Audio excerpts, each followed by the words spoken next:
Ang bawat isa po sa atin, merong mga natatanging kwento sa ating pong buhay. Minsan, pwedeng maging madramang-madrama. Minsan naman, kwela lang. Yung bang masayang balik-balikan balang araw. Handa po kaming pakinggan yan. Tulad ng mga kwento, mga pangyayaring hindi inimbento. May kutob ako na parang, ano to?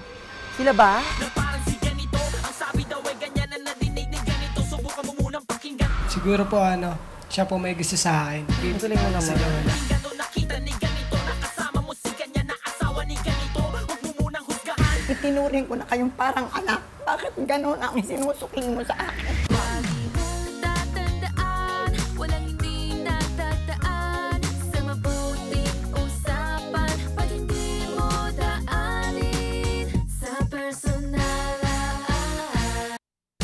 Isang misis na kasama yung kanyang nanay na parehong may hinaing dun sa nangaliwa nitong mister. Ang katotohanan at pawang katotohanan lamang ang magpapalaya sa atin. Tulad ng mga kwento, mga pangyayaring hindi inimbento. Akala ba kapag sinungaling ka, like lie detector test, malalaman ko nagsinungaling ko, nagsabi ka ng totoo. Na parang si ganito, ang sabi daw ay ganyan na nadinig ni ganito. Subukan mo munang pakinggan. Yang galit na Ang yan. galit na yan, ma'am, ang naging dahilan. Lumayo yung loob ko sa kanya. Pakinggan o nakita ni ganito, nakasama mo si ganyan na asawa ni ganito. Huwag mo munang husgahan. Kung ako tatanungin, bitay ka. Totoo Parang hindi po ka yan. pamarisan.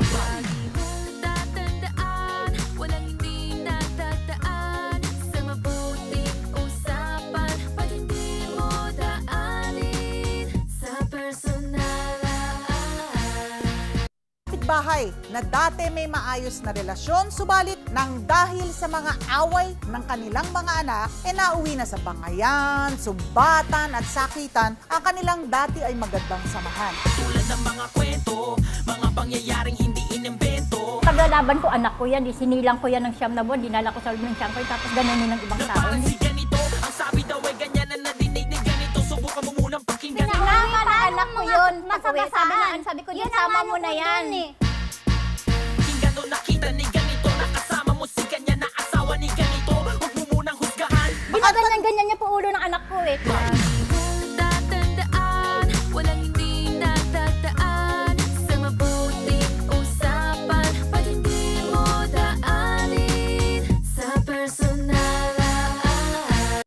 Walang kaduda-duda, isa siya sa pinaka-controversial na babae ngayon. Mapabalita hanggang sa mga usapin ng mga social networking sites.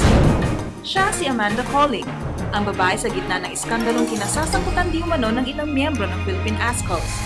Simula nang siya ay lumantad sa publiko ilang linggo lang ang nakakaraan, naging sunod-sunod na ang mga binabatong pambabatikos laban sa kanya. Sa kabila ng mas tumitindi pang mga intriga at ng mas tumitindi ding mga tanong, wala pa rin nakakakilala sa tunay niyang katauhan. Sino nga ba si Amanda Colling? Ngayong hapon, ang tunay na drama ng kanyang buhay, ilalantad na. Biktima lamang ba siya o isa palang oportunista?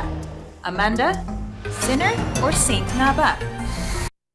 Ang naging akin, yan ang linya ng dalawang baklang handang ipaglaban ang kanilang karapatan. Karapatang ibigin ang isang lalaki na tila may mapaglarong puso.